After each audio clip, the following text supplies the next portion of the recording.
Hello friends, my self doctor B M Singh, associate professor in zoology. आज मैं आपको neoteny के बारे में कुछ बताऊंगा। फ्रेंड्स, जैसा कि हम जानते हैं, जंतु जगत में सभी जंतुओं का जो जीवन चक्र है वो अंडाणु से शुरू होकर के विभिन्न भ्रूणीय अवस्थाओं और लार्वल अवस्थाओं से होते हुए एडल्ट तक पहुंचता है। इसमें एडल्ट जो है वो सेक्सुअली मैच्योर होता है, वो रिप्रोड्यूस करने के काबिल होता है, जबकि भ्रूणीय अवस्थाएं और लार्वल अवस्थाएं ये काम नहीं कर सकती।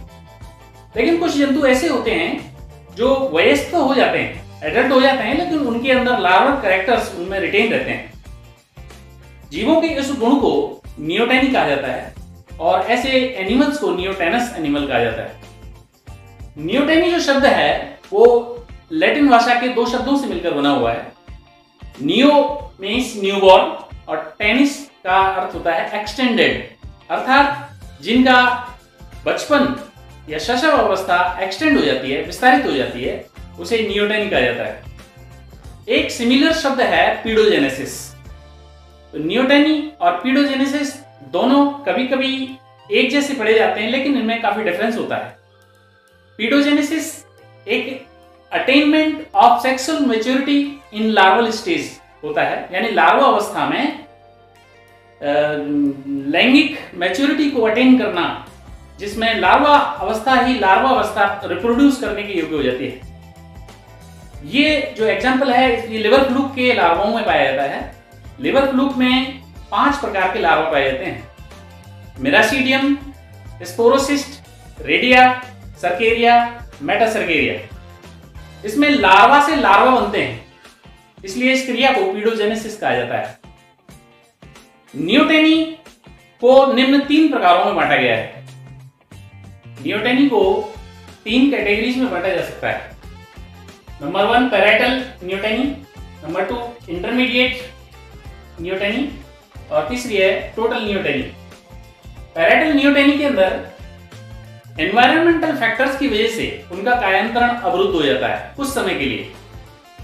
ये जो नियोटेनी है वो राना एस्कुलेंटा, ब्यूफो वल्गेरिस और हाइला आर्बोरिया यूरोडेल्स के अंदर, ये एम्फीबियन के अंदर पाई जाती है।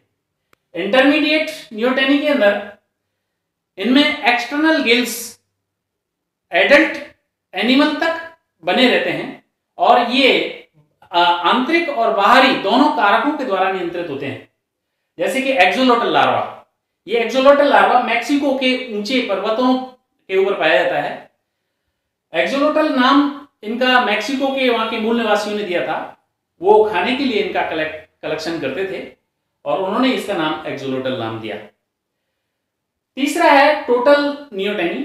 इसके अंदर ये जो नियोटेनी है वो थ्रू आउट द लाइफ होती है, यानी परमानेंट नियोटेनी होती है। इसमें एडल्ट नहीं बनता।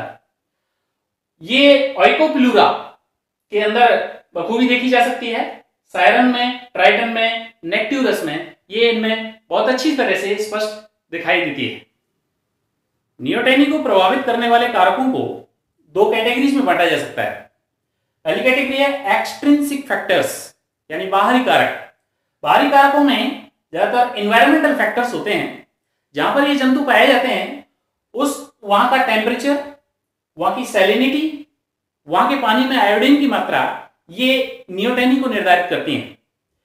टेम्परेचर में ये देखा गया है कि 5 डिग्री सेंटीग्रेड से नीचे के पानी के अंदर नियोटेनी यानी मेटामॉर्फोसिस उनकी रुक जाती है।